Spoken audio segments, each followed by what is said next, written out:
MP board कक्षा 9वीं वाले सभी प्यारे भैया बहनों के लिए यहाँ पर अगला जो पेपर है आपका सामाजिक विज्ञान का सप्लीमेंट्री परीक्षा का पेपर आ चुका है।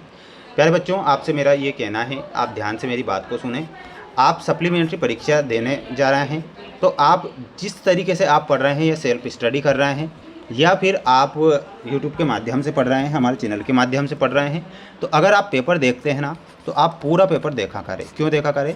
इसलिए क्योंकि ऐसे प्रश्न मैं लेकर आ रहा हूं जो कि 100% प्यारे विद्यार्थियों परीक्षाओं में ये पूछे जाते हैं और ये छपते हैं। इसलिए आप पेपर को पूरा देखें और अच्छे से प्रयास और मेहनत करें, क्योंकि ये पेपर जो है पूरा परीक्षा में आपको दिया जाएगा और आपसे पूछा जाएगा। प्रश्न यहाँ पर आप देखिएगा प्यारे बच्चों, आपकी स्क्रीन के सामने पहला प्रश्न है, कर्क रेखा किस राज्य से नहीं गुजरती है? प्रश्न पूछा गया है। तो यहाँ पर आपको ध्यान रखना है प्यारे विद्यार्थियों, कर्क रेखा जो है ओडिशा राज्य से नहीं गुजरती है, तो यहाँ पर आपको ओडिशा राज्य लिखना है। किस नदी को दक्षिण की गंगा कहते हैं? प्यारे विद्यार्थियों, दक्षिण भारत की गंगा गोदावरी नदी को दक्षिण भारत की गंगा के नाम से जाना जाता है, तो यहाँ पर आपको गोदावरी नदी लिखना है। नेल्सन मंडेला को रोबेन द्वीप में कितने वर्ष के लिए कैद कर रखा गया था? तो प्यारे विद्यार्थियों, टोटल वर्ष जो हुए थे वो 28 वर्ष हुए थे। यहाँ पर आपको 28 वर्ष करेक्ट उत्तर के रूप में ध्यान रखना है, जो कि सही उत्तर आपका हो जाएगा। इसके बाद देखिएगा अगला प्रश्न आएगा परीक्षा में कि भारतीय संविधान ने नागरिकों को कितने अधिकार प्रदान किए हैं? तो 6 अधिकार भारतीय संविधान प्रदान करता है। पालमपुर गांव में विभिन्न जातियों के लगभग कितने परिवार रहते थे? तो इसमें आपको लिखना है 450 परिवार। तो 450 परिवार आपको करेक्ट ध्यान रखना है। जो बच्चे हमारे साथ नए आज ही जुड़े हैं, प्यारे बच्चों, चैनल को सब्सक्राइब कर ही लेना और जो पेपर बता रहा हूँ याद कर लेना। हरित क्रांति का आरंभ 1960 के दशक में हरित क्रांति का आरंभ होता है, तो ये आप लिखेंगे। स्क्रीनशॉट लेते चलें ताकि आप इन प्रश्नों को बाद में भी पढ़ सकें और बाद में भी अच्छे से तैयारी करके जा सकें। उत्तरी मैदान मृदा से बना है, तो उत्तरी जो मैदान है प्यारे विद्यार्थियों वो बना है जलोढ़ मृदा से। इंपीरियल फॉरेस्ट रिसर्च इंस्टीट्यूट की स्थापना सन में देहरादून में हुई थी, तो ये कब होती है? 1906 में हुई थी देहरादून में। एक वर्ष में किसी भूमि पर एक से ज़्यादा फसल पैदा करने को क्या कहा जाता है? तो उसे बहुफसलीकरण बोला जाता है। तो यहाँ पर आपको क्या लिखना है? बहुफसलीकरण। ठीक है, बहुफसलीकरण। 1943 में भारत में सबसे भयानक अकाल राज्य में पड़ा था, तो कौन से राज्य में पड़ता है? इसमें आपको लिखना है पश्चिम बंगाल में। ठीक है, पश्चिम बंगाल। डॉक्टर अंबेडकर ने अधिकार को संविधान की आत्मा और हृदय कहा है, तो संवैधानिक उपचारों के अधिकार को, मैं यहाँ पर ऊपर आंसर लिख देता हूँ इसका, यहाँ से लिख लेना है ना, संवैधानिक उपचारों के अधिकार को, ये आपको लिखना है। अगला है 2011 की जनगणना के अनुसार भारत में सबसे अधिक जनसंख्या वाला राज्य कौन सा है? तो इसमें आपको ध्यान रखना है उत्तर प्रदेश। ठीक है, तो ये आप करेक्ट करेंगे। स्क्रीनशॉट आप लेते चलें, पढ़ते चलें, मेहनत करते चलें। बिना मेहनत के तो कोई भी पास नहीं होता है। देश की अर्थव्यवस्था में नदियों का महत्वपूर्ण स्थान होता है, तो बिल्कुल प्यारे विद्यार्थी ये क्या होगा? सत्य होगा।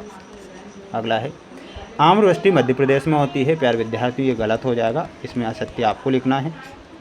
गुज्जर बकरवाल समुदाय जम्मू और कश्मीर राज्य में रहते हैं, ये सत्य के रूप में आपको लिखना है। मानवीय पूंजी से उत्पादकता में वृद्धि होती है, बिल्कुल ये सत्य होगा। जनसंख्या वृद्धि बेरोजगारी को बढ़ाती है, तो बिल्कुल सत्य होगा। लोकतंत्र में बेहतर निर्णय लिए जाते हैं, तो ये भी आपका सत्य होगा। तो स्क्रीनशॉट आप इसका भी ले लें, जल्दी से बढ़ेंगे अगले क्वेश्चन की ओर। ये आपकी जोड़ी रहेगी परीक्षा में आने वाली। सक्रिय ज्वालामुखी, तो इसमें आपको मिलाना रहेगा बैरन द्वीप।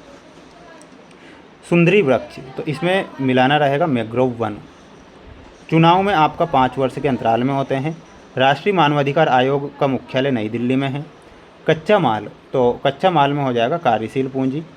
सार्वजनिक वितरण प्रणाली में राशन कार्ड से मिलाना है, ये आपकी जोड़ी रहेगी। आप इस जोड़ी का स्क्रीनशॉट लेकर याद करेंगे। प्यारे विद्यार्थियों, चैनल को सब्सक्राइब करना मत भूलना। आपके लिए ही मेहनत कर रहा हूँ ना मैं, और आपके लिए ही प्रयास कर रहा हूँ, तो है ना, आप ज़रूर चैनल को सब्सक्राइब करें। लाइव क्लासें भी चल रही हैं। भारत किस गोलार्ध में स्थित है? तो प्यारे विद्यार्थियों, भारत उत्तरी गोलार्ध में स्थित है, तो क्या लिखना है? उत्तरी। किसी स्थान को दीर्घ अवधि की वायुमंडलीय दशा क्या कहलाती है? तो उसे जलवायु के नाम से जाना जाता है, तो क्या लिखना है आपको? जलवायु। जर्मन संसद का नाम क्या था? तो इसमें आपको लिखना है राइक्सटाग। क्या नाम लिखना है? यहाँ पर लिखना है आपको राइक्सटाग। अगला है अदृश्य बेरोजगारी का दूसरा नाम क्या है? तो अदृश्य बेरोजगारी का दूसरा नाम है प्रच्छन्न बेरोजगारी या फिर छिपी बेरोजगारी। क्या लिखना है? छिपी बेरोजगारी, ये आप लिखेंगे। केरल ने किस संसाधन के विकास पर अधिक ध्यान दिया है? तो यहाँ पर आपका सही आंसर क्या हो जाएगा? मानव विकास संसाधन। क्या लिखना है? मानव विकास संसाधन पर ध्यान दिया है, ये आप यहाँ पर लिखेंगे। सम्मन क्या है प्यारे विद्यार्थियों? सम्मन के बारे में मैं आपको बता देता हूँ, इसका आप एक स्क्रीनशॉट ले लीजिए जल्दी से। देखिएगा, इसका आंसर मैं यहाँ पर आपको बता रहा हूँ कि सम्मन क्या होता है कि समन न्यायालय द्वारा जारी किया गया एक आधिकारिक कानूनी आदेश है। इसके माध्यम से किसी व्यक्ति को एक निश्चित समय और स्थान पर न्यायालय के समक्ष उपस्थित होने या कोई विशिष्ट दस्तावेज पेश करने का निर्देश दिया जाता है, जिसे सम्मन कहते हैं। तो ये आप यहाँ पर ध्यान रखेंगे। बढ़ेंगे हमारे अगले क्वेश्चन की ओर। अगला क्वेश्चन देखिएगा प्यारे विद्यार्थियों, बांगर किसे कहते हैं, खादर किसे कहते हैं, वन संरक्षण के 2 उपाय। प्यारे विद्यार्थियों, इनके आंसर में डेली लाइव क्लासों में आप सभी प्यारे भैया बहनों को प्रोवाइड करवा रहा हूं। तो लाइव क्लासों में जुड़ो आप, है ना, तभी जाकर ये क्वेश्चन आपको समझ में आएंगे। और सभी को मैं डेली समझा रहा हूं इन प्रश्नों को कैसे सोल्व करना है। तो लाइव क्लासों में सभी प्यारे भैया बहनों को ज़रूर जुड़ना है, जिससे कि आपको इन सभी प्रश्नों के आंसर मिल सके। ये पूरा पेपर है जो आपको मैं डेली बता रहा हूँ। सभी बच्चे चैनल को सब्सक्राइब करके ही रखें। मिलते हैं हम अब नेक्स्ट वीडियो में। जय हिंद।